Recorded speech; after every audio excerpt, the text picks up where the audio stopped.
Hello, everybody. It is Recotopia, episode 138. My name is Chris Atkinson, joined by Aaron Dicer. Howdy ho, Reese-Arenos. Reese Arenos. All right. Today's big recommend is going to be Election from 1999.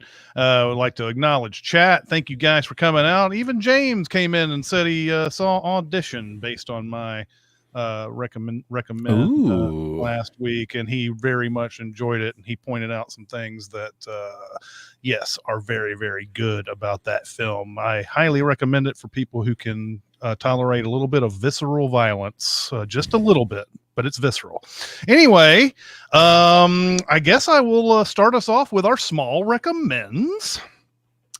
And I am going to start off with what I guess was the flavor of the week this past week, and that's Woman of the Hour, the Anna Kendrick directed and starring movie about a contestant on the dating game who ends up choosing who nobody knew at the time was a serial killer, had killed many women before he had gotten on the dating game. His name was Rodney Alcala. But this is Anna Kendrick's directorial debut, and I tell you what, man, she does a lot of great stuff in this that I'm hoping that she enjoyed this experience, because I want to see more out of her in the future. There are some very suspenseful moments in this. The movie's kind of told basically from it's told from her character Cheryl's perspective, and it's basically the lead up getting into the dating game, and then it's interspersed with flashbacks of Rodney seducing or at least attracting women to be with him, and he sort of goes under the guise that he's a photographer, and these women are vulnerable and they're willing to go along for the ride, and then of course things turn really scary after a while. But the movie keeps flashing back and forth all the way until the point where he ends up being a contestant on the dating game, and what she does after that. Now, if you had heard the story, or if you went and researched it later on, you know that it's not completely 100% accurate. I don't even know how close to accurate it is. There was a lot of stuff I had heard this story before, so I was like, kind of like some of the things I was like, I don't think any of this happened, but that doesn't have that's that's what most of these movies are anyway. So if you can get beyond that, the fact that it's not the 100% real story, and that this basically happened, good movie to watch. I have mixed feelings on this movie. I will say I completely agree that Kendrick is one to watch. I think she is really talented and doing some really great work with the way she's using the camera, the way she's using the actors. I think there's a lot of really good stuff here technically, and I, like you, want her to do more, because I think she's super talented. The performances in here are really great. I think Daniel Zavato, I believe is his name, who plays Rodney Alcala, is menacing and kind of perfect for what the movie needs him to do. I think Autumn Best, who plays a runaway in the movie, a standout.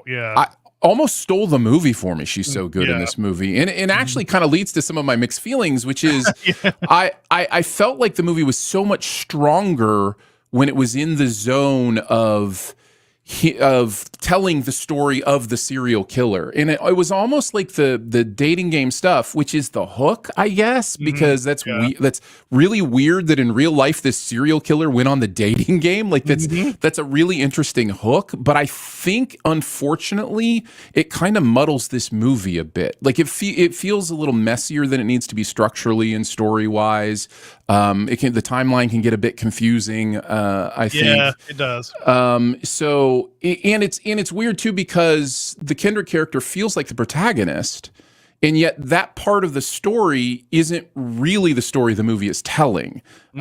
So I like it. I just have mixed feelings on it, and I am super excited to see what Kendrick does next. Yeah, I think absolutely. She's super talented. I mean, you brought up some of the things that even I was like, and I just kind of forgave them. But one of the things that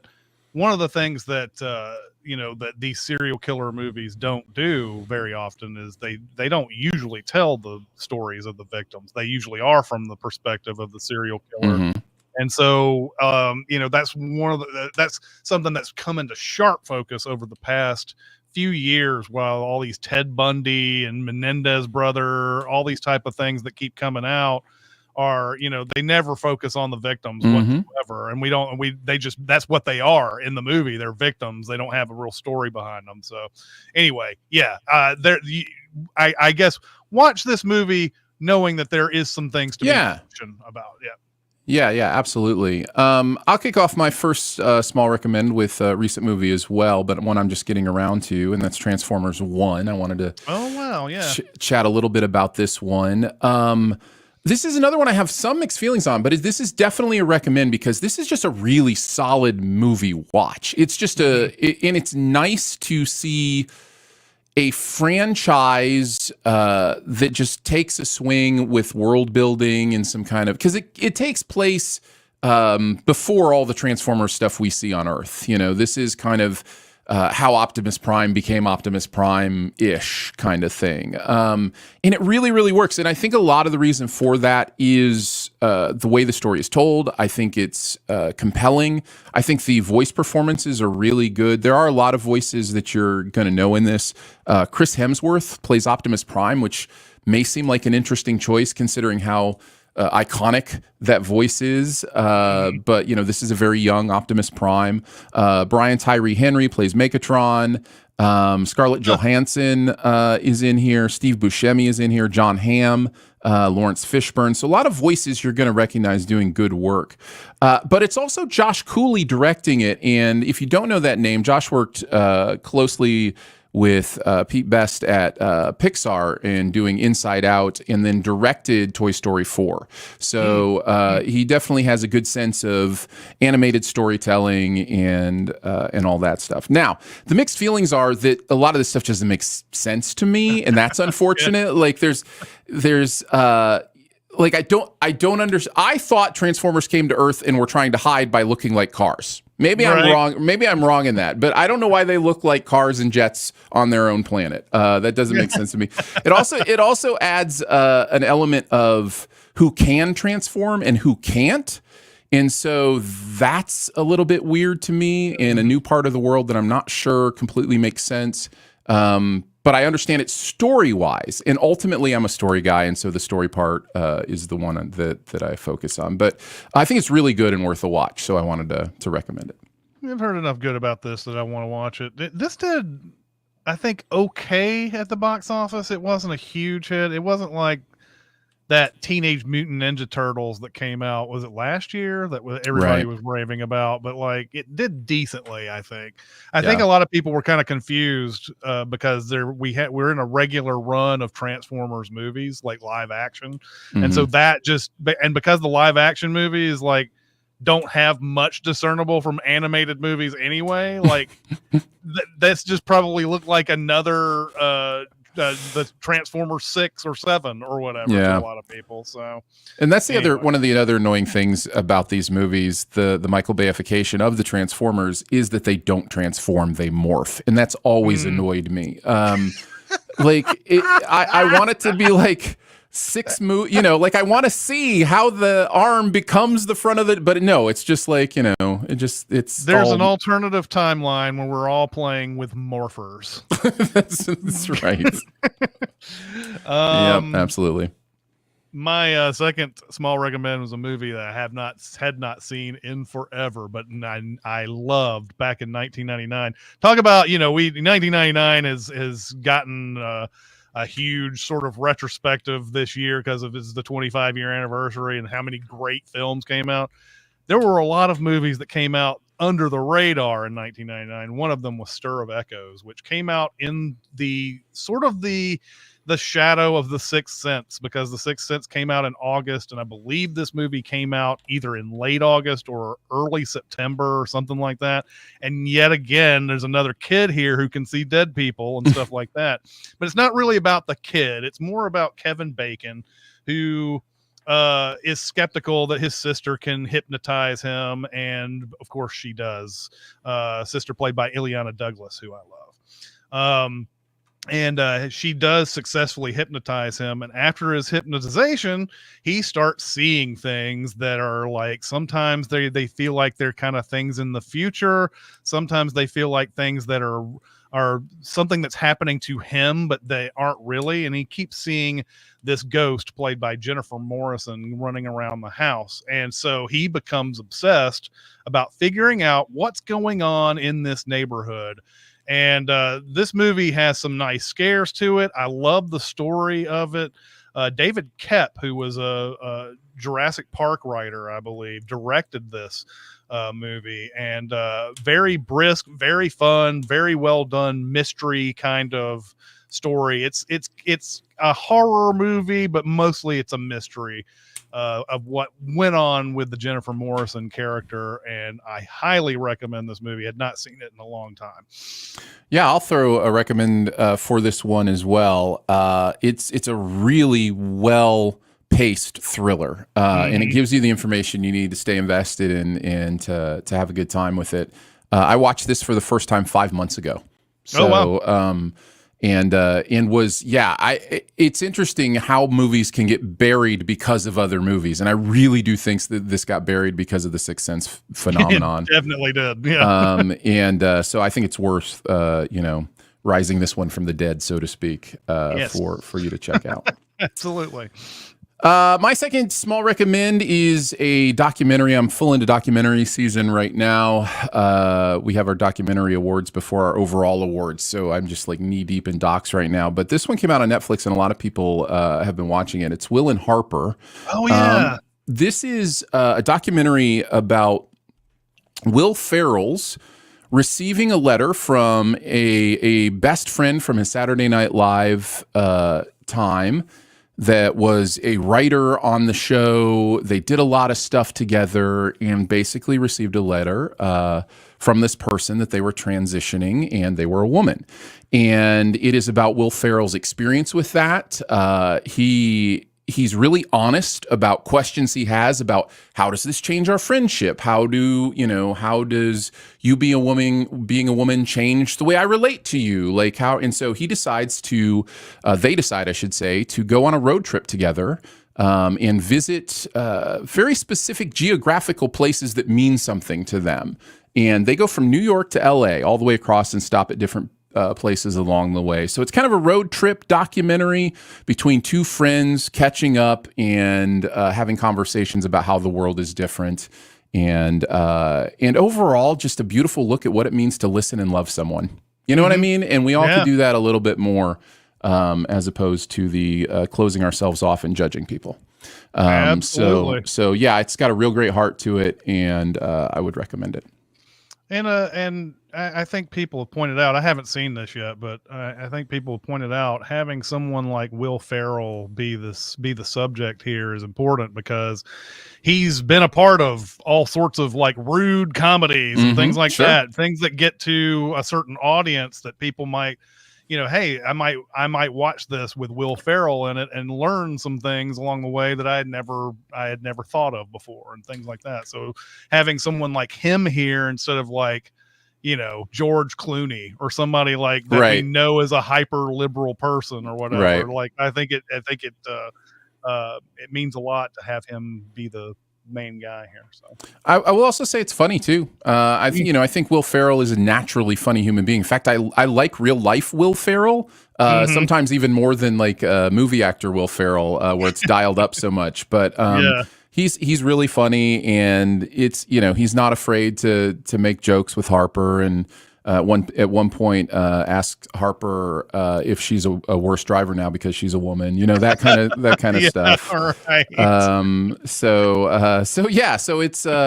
it's really, I think it feels honest to me, and I think that's really important. It just feels like an honest look at their relationship in this trip. So it's good stuff. Yeah.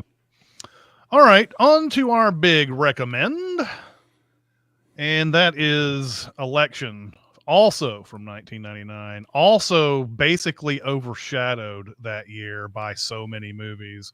This came out, I think, not that not that people watching the Matrix or anything were like, I'm not watching Election because I'm a Matrix person or something like that, but it was kind of in the shadow of the Matrix and Star Wars and all the stuff that was coming out. It came out like in between those, and it kind of got buried in 1999, and it's gotten a little bit of a following since, I'm certain, but I will go on and start talking about this. Election is Alexander Payne's second feature after Citizen Ruth. It is based on a 1998 book by Tom Perrotta. This movie starts with high school teacher Jim McAllister, played by Matthew Broderick, running in circles. It looks like he has a general routine every day, and nothing is going to ever stop this never-ending, boring cycle until it is rudely interrupted by aggressive table leg extensions from the fierce, determined Tracy Flick, played by Reese Witherspoon, who is getting an early start campaigning for class president. Mr. McAllister's routine is also interrupted by a full faculty fridge, which he cleans out to make room for his own lunch. He throws a box of Chinese food that misses the trash and makes a mess on the floor, much to the dismay of the passing janitor. Enter one of the many narrators in this movie, as Tracy, speaking from the future, says, "Nothing would have happened if Mr. McAllister hadn't meddled the way he did.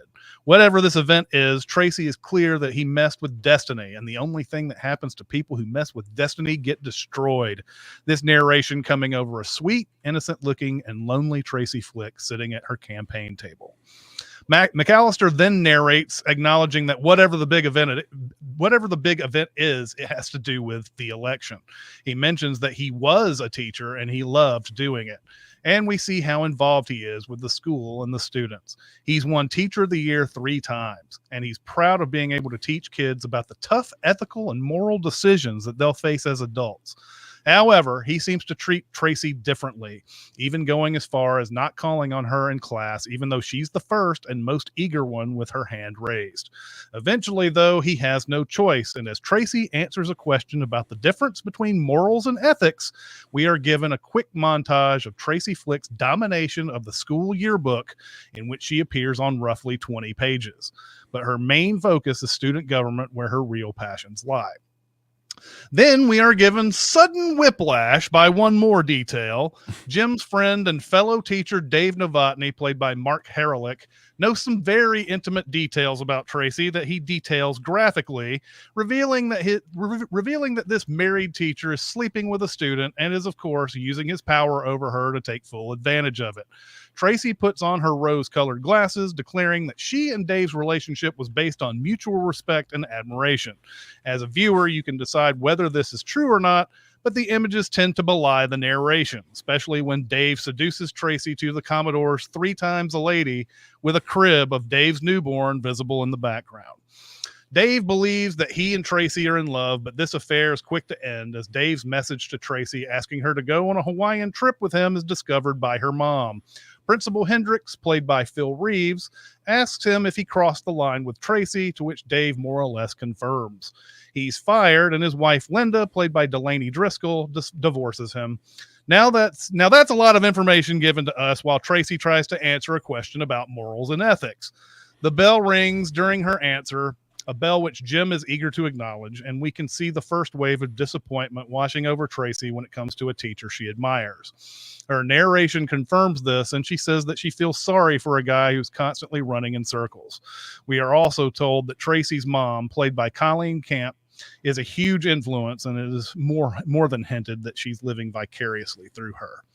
Tracy flags down Mr. McAllister to verify the signatures she collected to become class president, but there is definitely an uneasy relationship between the two that only gets uneasier when she suggests they'll be working closely with each other over the next year. Is she a mad seductress looking to destroy men? Anyway, Jim does understand why Tracy is so gung-ho when she's going to easily... She doesn't understand why Tracy is so gung-ho when she's going to easily win the class presidency, but she tells him that Coca-Cola, despite being far and away the #1 soft drink, also advertises more than its competitors. Later, we see Jim throw away Tracy's signatures in the movie's continuing trash theme. We now get a chance to look at Jim's home life and his wife, Diane, played by Molly Hagan, and it appears his life at home is as routine as his work life. While watching a porno and drinking a Pepsi, remembers that Tracy told him. Jim remembers what Tracy told him about Coke and gets the idea to introduce a competitor to the race. Paul Metzler, played by Chris Klein in his debut, is an ultra popular kid who was once a football star with absolutely no ambitions whatsoever. Paul recently broke his leg skiing, which means he's not doing anything that's going to take up much time. And Jim believes he's a worthy candidate to stop Tracy in her tracks. He gives Paul a lesson using apples and oranges to demonstrate the beautiful power of choice. Paul also mentions he likes bananas, which serves as clever foreshadowing. Tracy sees Paul getting signatures and realizes immediately he poses a threat. It doesn't take her long to figure out that Mr. McAllister is behind his candidacy.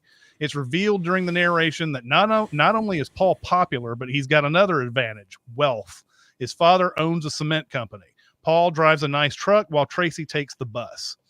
We see Paul go home, where he barges in on his sister Tammy, played by Jessica Campbell, and her potential girlfriend, Lisa, played by Frankie Ingracia. Lisa is getting uncomfortable with her kissing sessions with Tammy and tells her she's done. We are given flashbacks that show that Tammy was always a little more interested in a romantic partnership than Lisa was, and that she made Lisa more and more uncomfortable as their friendship went along, mainly because Lisa wasn't ready for a public romance. She fears for her reputation. Immediately after this, we are once again smashed with new information. Lisa is giving Tammy's brother Paul oral pleasure in the next scene, and it does seem like she's doing it to either get back at Tammy or at least strongly affirm her reputation as a straight gal.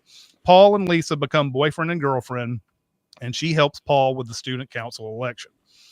Their romance inspires Tammy to be the banana in this election. Very publicly, she starts running against her brother, and despite a very suspect campaign, she appears to have gotten the signatures she needs to run. The movie shifts to Jim and Diane, who have been helping Linda, Dave's ex-wife, after the divorce. During the narration, Jim reveals that he and Diane have been trying to make a baby, but it's been a whole year and they haven't been able to conceive.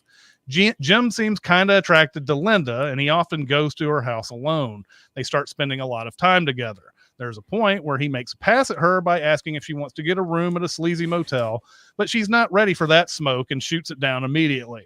During the evening, Jim has sex with his wife and imagines not only Linda's face on top of his wife's head, but also Tracy's, which makes his thrusting more vigorous. Jim says, "So, like I was saying, things were going pretty well in my life." All the student government candidates show up to the gymnasium to make speeches to the students. Tracy's speech shows that she takes this very seriously. Paul's speech is read directly off a card and is rushed through with no emphasis or meaning and no punctuation, and people don't even know what they just heard, but he's popular, so it doesn't matter. And Tammy's speech, which begins, "Who cares about this stupid election?" reveals that she doesn't give two shits about the presidency, and she promises to do jack shit if elected. Her maverick speech is actually super well received by the student body. However, her actions get her suspended for 3 days, and she's threatened with expulsion if she screws up one more time. Tammy goes to Immaculate Heart to watch the girls play soccer to celebrate. One night, working late at the school, Tracy tries to fix a new banner she's put up, but the tape just never sticks, and her attempts to get it to stay eventually leads her to falling and accidentally ripping it off the wall and ruining it. When she sees a poster for Paul, she goes ballistic on every single one of his posters. Once again, trash is going to be featured heavily in this movie as Tracy drives to a distant spot to throw away the damaged posters, not knowing that Tammy is nearby to witness her cover-up. The day before the election, Jim is helping Linda with her plumbing, literally and then figuratively. Once again, we see an affair unfold in the view of a baby crib, and this time there's an actual baby there. After their tryst, Linda suggests they go to that sleazy motel after his workday. The poster scandal leads to the candidates being pulled into the teacher's lounge. Jim tells Tracy he thinks she did it, despite Tammy being the top suspect. Jim starts winding up his gotcha speech, explaining to Tracy that people like her who go above and beyond and at any cost are going to be taken down eventually. He then crosses a major line by talking about Dave's affair with Tracy and that she's lucky no one knows about it. But Tracy's not one to take it, telling Jim that teachers like he and Dave Novotny shouldn't be leching after their students, and then throws a barb at Jim's inability to conceive with his wife. She even mentions with authority that her mom is a paralegal at a big law firm. The shock is interrupted by Tammy, who says she knows for a fact who tore down the posters, giving a somewhat subtle glance in Tracy's direction. Tracy is worried her political career is over, but Tammy pulls a big surprise and confesses instead. Tammy isn't convincing, but she pulls out the torn posters that she retrieved from the trash from her backpack, and Mr. McAllister has to begrudgingly accept that Tammy was the one who did it.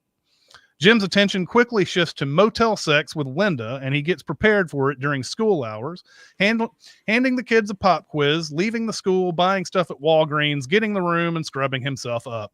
But when he goes to pick up Linda at her house, she's not there. And even worse, Jim gets a bee sting right in his eye. Being allergic to bees, this causes his eye to swell. Tammy's parents yell at her for all the trouble she's caused, and they tell her that her punishment is sending her to Immaculate Heart. Tammy smiles about her good fortune as her dad yells at her for it. At the motel, Jim keeps trying to get a hold of Linda to no avail. He's been stood up. After many hours, he goes home to find out that Linda has confessed to Diane. Now we go to a series of people looking to God for answers. Jim looks to the sky. Tracy prays, nay insists, to win the election. Tammy, who does not believe in God, basically prays for Lisa to understand what an asshole she is, among other things.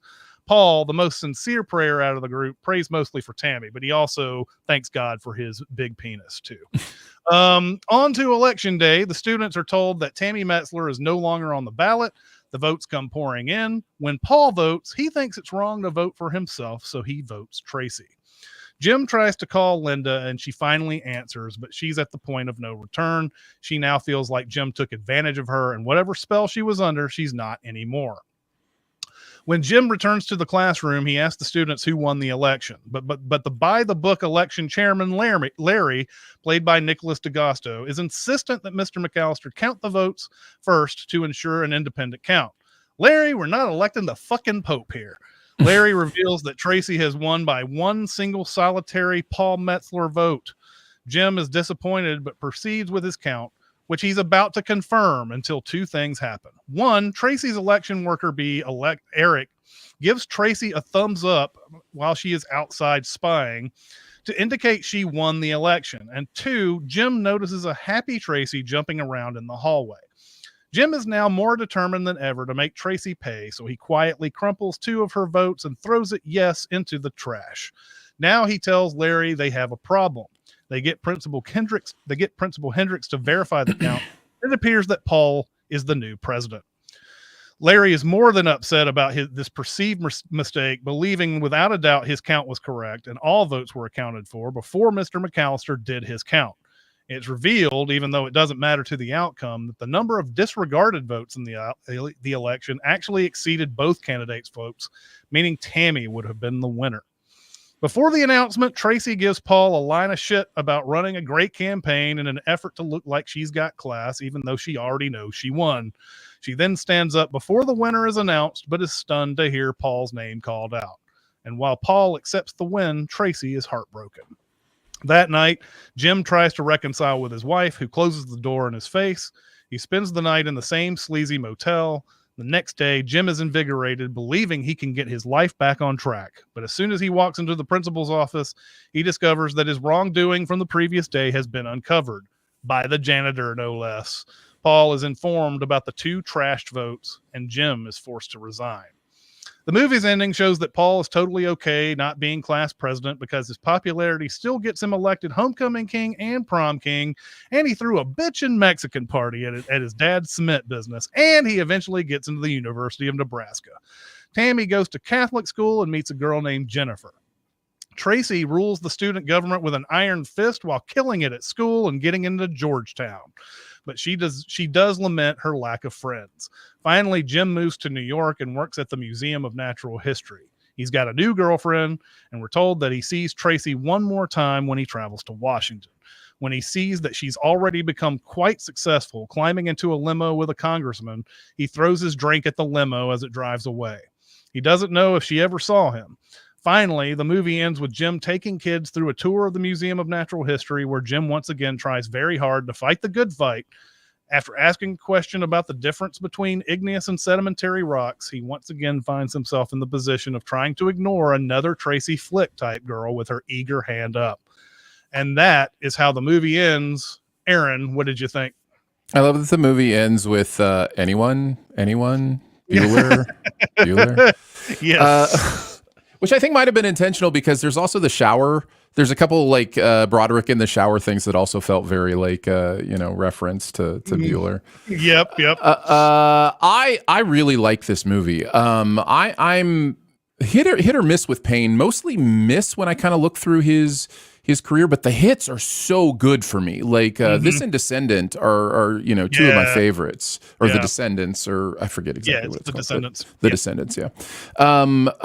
So when he's working for me, he's really working for me, and I just think a lot of that has to do in this movie with this script is so good. Like it's not just that the dialogue is fun or that the characters are quirky and interesting and well drawn and you know who they are. It's also that the setups and payoffs are kind of next level in this movie. There's several good examples of just great payoffs in this movie. One is the moral versus ethical conversation, and the final payoff, which it's like 10 minutes later or something, when his friend says, what's the difference? It's just so perfect. That kind of stuff is so perfect. There's the apples and oranges stuff, and bananas, I think is really interwoven nicely. You mentioned a lot of that stuff. Even later, the Chris Klein character picks a banana from the fruit bowl that has apple, oranges, and bananas. Yep, and it even has, I think, pears like hidden underneath down there too. Nice. And even like the big final moment is a huge payoff right from the beginning with the janitor. Like that's a really big fun payoff. Like you don't even.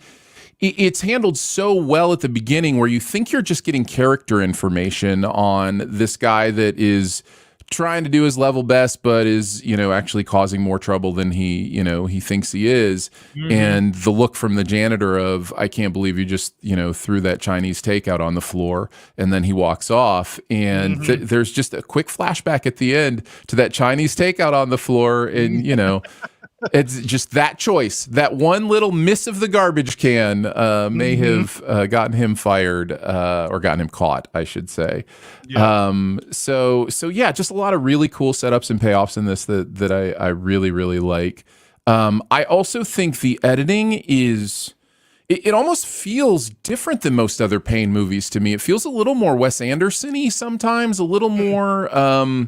like I think of the stuff where when she sees Chris Klein is running, and it uses the track that Tarantino later would use in Kill Bill, where it's like, or whatever, and it's so perfect, and it's just funny. It's just really, really funny and knows what it's doing. Another example of how it knows what it's doing and how this script is so smart for me is how subtle some of the commentary is and the satire is, especially at the beginning when we're talking about this teacher who is sleeping with a student, and you'll hear like the Broderick narration say things like he was mostly a good guy or whatever. Right. Yeah, exactly. And just after well, let me break in just for a second Sure. here. One of the things that I was going to mention in the recap, but I decided to take some things out and everything. But there's another implication that this movie doesn't directly come out and say, and that is McAllister doesn't come out and say, tell somebody about this. He's just allowing this to happen. His friend is openly telling him the most gory details of this affair, and he could easily just go to a principal or something, but no, it has to be that her mom finds the correspondence and then whatever. So that immediately puts Jim McAllister in this bad moral dilemma that he's in, and and you should be paying attention to that as something about his character early on in the movie. I think it's, again, that some of that subtle stuff, like even when he's introducing this in narration. When he's introducing Tracy Flick in narration, he starts by saying she had gotten herself into some trouble. Like, he's putting the onus on her. Like, this is a terrible thing to do, like to victim blame in that way. But the movie is so subtly sharp about it that it's a whole nother level of kind of satirical writing that just I just think really works for this movie. There's another example where Tracy Flick is narrating, where she says she's talking about why she would have this affair, or what she's calling it an affair, and says, you might think it's because I didn't have a dad, but it's not that. It's just he was so strong and made me feel protected. Yeah, just like. That's so smart, because like it gives you an insight to the fact that this young woman doesn't understand what's going on, and it is wrong. It is immoral because she has no concept that it actually is part of the father figure thing that he is playing on and manipulating her with. And I just think the movie is really smart with all the way it handles that. Add to that Reese Witherspoon and Matthew Broderick maybe have never been better than they are in this movie. They're both so good in this. I think she was like 23 when she played this role, and if not younger. Yeah. And she's just so good at playing that type A personality, overachiever, try hard is what people would say today, which is an annoying phrase to me. But yeah, just kind of that personality is so good. And there are few actors I think that can pull off the schmuckiness of that Broderick can. Like, he's just he's so good at poor schmuck. Like, it's just I just love it. I love what he does. He's it's very similar to Cable Guy. I think he's got a lot of these kind of same things going on, where the world is just happening to him, and he is just trying to figure out why. And I love it. I think he's so great. I also find it interesting that this is MTV Films, which the story goes that Alexander Payne didn't want to just do a teen comedy, and MTV basically told him, no, go ahead and make an adult comedy. And I think this is a really interesting cognitive dissonance between like MTV Films and then this, high art. It seems very incongruent when you see the logo of this thing and you see the movie after. Yeah. Another thing I noticed at the beginning that I'd never noticed before, when Tracy Flick is setting up her table and it's doing the leg slams, there are 5 leg slams. Oh, really? Yes, there are 5. We went back and watched it again. And it's almost as if Alexander Payne is saying she is so emphatic that she found a leg on this table that didn't exist and put it out as well. Like, it has to be purposeful, right? Like, it's not like an accident that happens. So I thought that made me smile when I saw it this time. I read a little bit about the newspaper text of the article that I wanted to share. There's this plays into our job as sins writers on Cinema Sins, but like the text of the newspaper says, if you've paused the film in order to read this entire article, your time would be better spent renting Citizen Ruth from your local video store. Do you know how hard it is to write these fake few stories for newspaper movie props? I've got better things to do. Perfect. Yep. Sin removal. That's great. So yeah, I thought that was funny as well. And even in the commentary, which I didn't see for this podcast, but I had seen it a long time ago, and the commentary on Election is fantastic. He was talking about how when Jim calls Linda and the phone hangs up, he says, "Now look, listen to this. When she hangs up, it's not a dial tone on the other end of that line. It just hangs up. There whatever. You go. So you can tell that even though he's jokey about that in the newspaper, and of course Cinema Sins didn't exist in 1999, but you can tell that he's kind of got a Cinema Sins flavor inside of him. So yeah. So there you go. Fun. I would end by asking you a question, because I was thinking about this as I looked through Payne's filmography. What of Payne's movies do you think feels most like Election? And do you sense uh, the same thing that I do, that Election kind of stands out as a different type of movie for him from the rest of his filmography, whether it be because it was early on and he grew away from it or whatever? Tonally, it feels a little different to me than the rest of his filmography. Right. His next one after this is about Schmidt, which I Mm-hmm. believe if you were to start there, everything is about Schmidt, and it's like that from that point forward. Yes. They're mostly dramas with some like kind of comedy in it. You know, I guess you could say dramedy if you wanted to do that type of thing. But the most like it is Citizen Ruth, which came out before this, and I don't know if you've ever seen that movie. I actually haven't. But that is a movie in which Laura Dern is pregnant, and she is being accosted by both the pro-life and the pro-choice sides while she's deciding what she's going to do with her baby.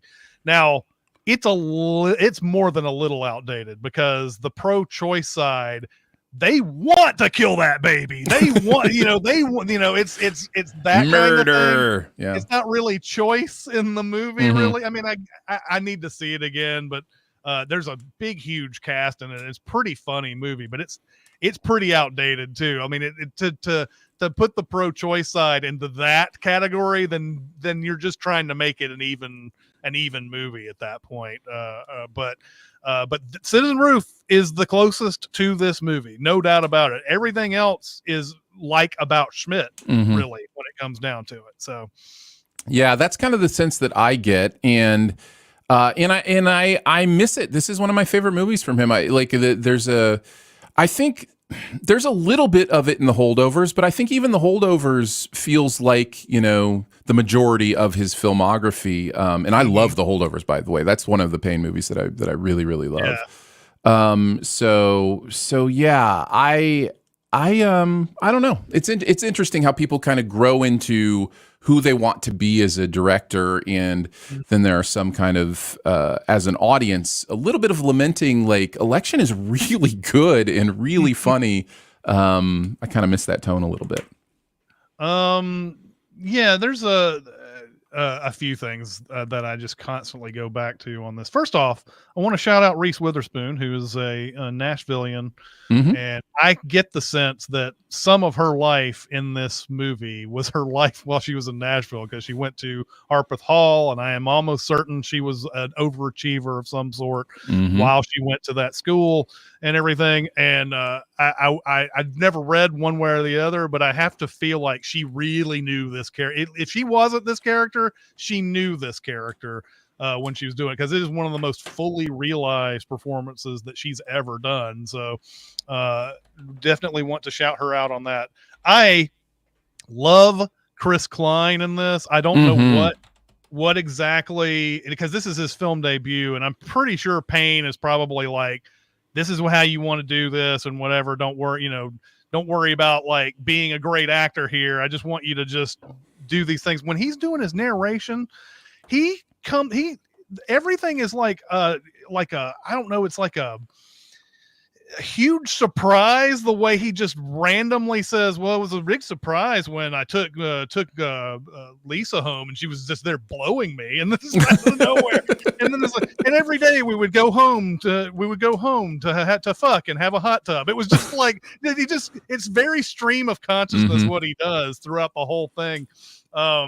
And so like everything about his character, there's a debate in the chat as to whether who's really good in this movie. Or like I think he is a pure soul in this movie. He has little like foibles, but like not anything where he's actively trying to hurt anybody, I don't think, anywhere in this movie. And then some people might say that Jim's wife is another one that's like maybe wholly good in this, but we don't know enough about her. She's not really in the movie enough for us to really know. I think we're supposed to like several of these. I think Tammy too. I think both the Metzler siblings both have a real innocence to them. Even though Tammy is clearly a rebel or whatever. Like we want her to find a place where she belongs. And when she smiles that her plan has come to fruition and she gets to go to Sacred Heart or whatever, like that's, I think as an audience, we're supposed to really be on board with that. So yeah.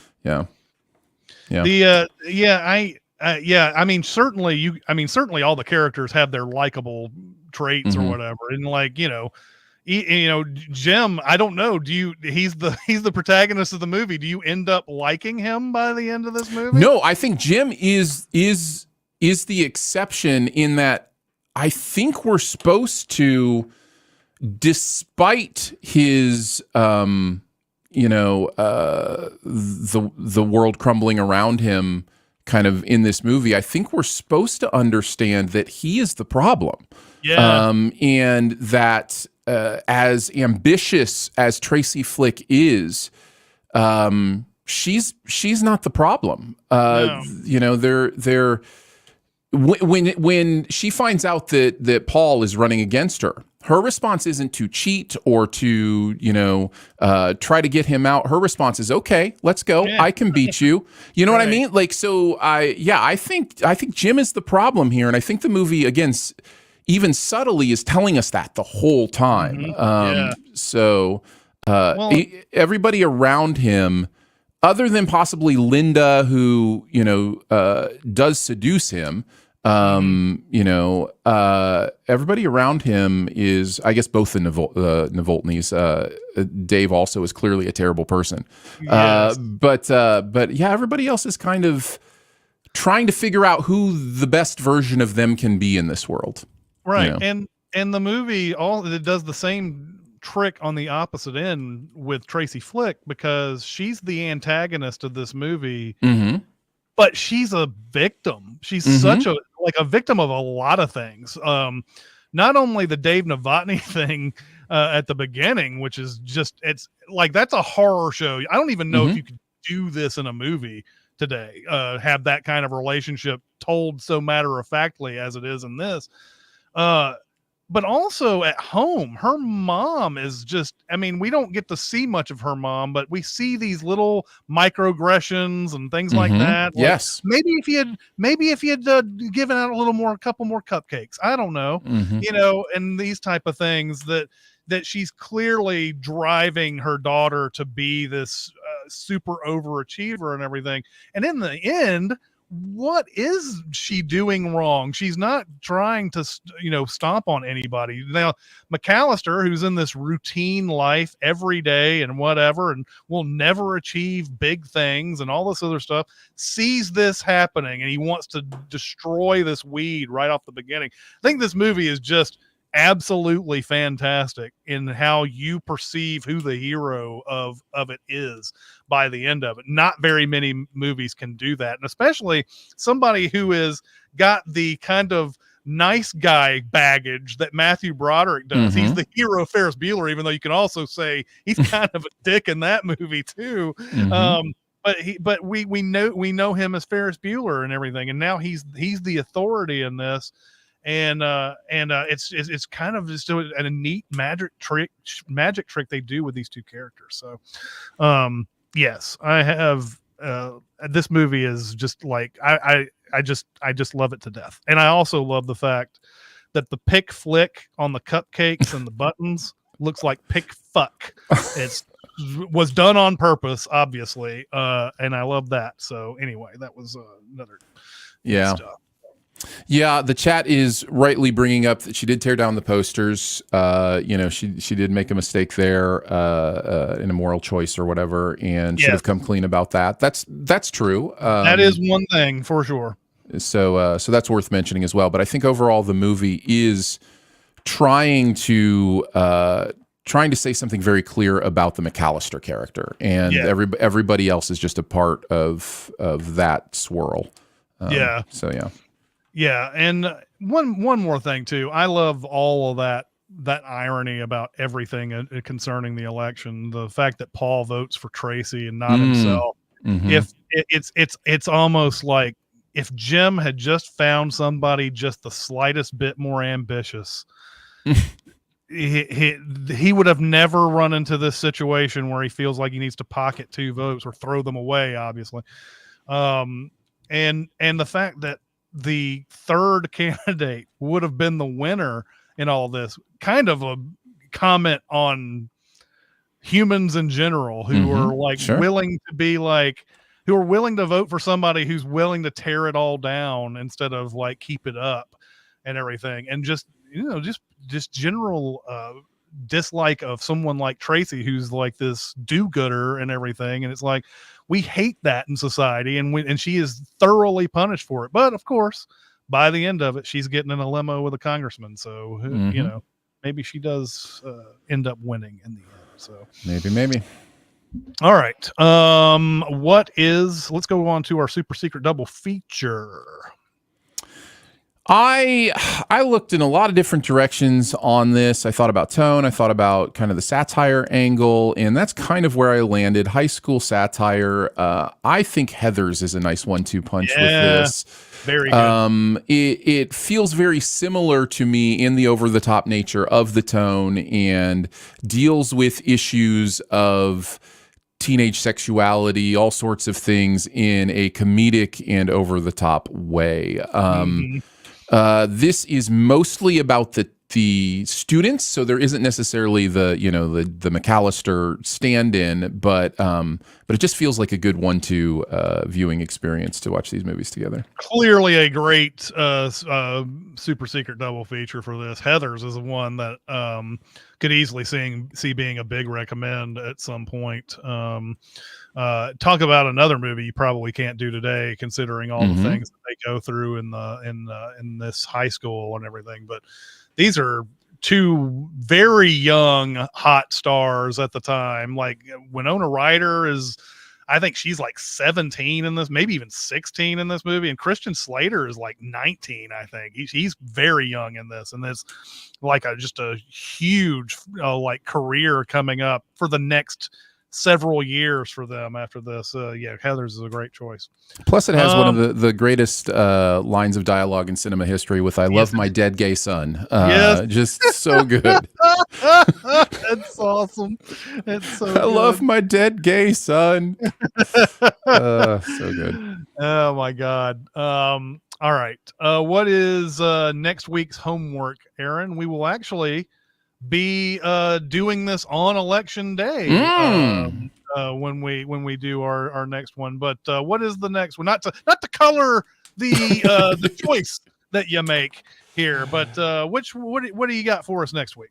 Well, like I said, I am in kind of full documentary mode, and it had me thinking about one of my favorite documentaries of all time, which is what we'll go with. And I guess you could say there's a little bit of politics for sure in this documentary. I'm going with The King of Kong, A Fistful of Quarters for the big recommend next week. I love this documentary, and I've been itching to go back and see it because something happens with some great documentaries that are like right place, right time documentaries, which I feel like this one is. Where they just happen to capture in the moment some insane things happening in the world of Donkey Kong scores. And so I kind of want to go back and see if it was just the audaciousness of what was happening, or if this movie is really, top notch technically as well. Because it's just been a while since I've seen it. So, but I remember just absolutely loving it when it came out. This is a great movie to watch. Since this movie has come out, so many things have happened, especially with Billy Mitchell, who's a very litigious guy. And right now there's a lawsuit. I don't know if it's still going on or not, but YouTuber Carl Jobst is being sued by Billy Mitchell. And just because of some very innocuous things. I don't know how in the world you would win a case. Why even could get the case in the first place? But there's a lot of things even this documentary doesn't know by the time it's over. There's so many other things that happen. It almost needs a sequel. It needs a sequel. It really does. But yeah. But I'll be looking forward to watching this again. This is a really, really good documentary, and if nothing else, I did not realize that Donkey Kong was such a complex game when I was playing it as a kid. I didn't realize that there are like so many different things that you can do to like get points and to make certain things happen in the game and whatever. So yeah, that's, if nothing else, it's a fun delve into old video games and how people played them to get high scores. So Yep. all right. That's going to do it for this week. Once again, chat, thanks for bringing it today. You guys were lively during the discussion on election there. Really, really appreciated that. There was one question that came up, and I had thought about it the same thing just before we sign off here. One question that came up in the chat was, do we think Jim did not clean up the Chinese food after it fell onto the floor? The movie is saying that he didn't. Correct. Yeah. But it's weird to have him just throwing stuff in the trash, and then he just moves the trash out of the way and then leaves the Chinese food on the floor. It's the one possible flaw of this movie, plot flaw of this movie, is first off, you have a janitor that's that insane about looking into people's trash and stuff. But the fact that just throwing the Chinese food and I guess I'm not cleaning that up, and I guess the janitor was around to see that too. Was probably one of the biggest flaws of that movie. Anyway, thank you, chat, for bringing that up. I was going to bring it up myself, and I had forgotten. So, anyway, and how do you leave those votes in the trash can? You just rigged a student election. After everybody leaves, you are burning those votes. What is going on? I take it back. This movie sucks. That's right. Terrible film. Terrible film. I'm gonna write up Alexander Payne after this and be like, I was raving about your movie until I got to the Chinese food part. That's right. Anyway, that's going to do it for this week. Thanks again, chat. Next week will be The King of Kong, A Fistful of Quarters. And we will see you next time. Bye. See ya. Bye.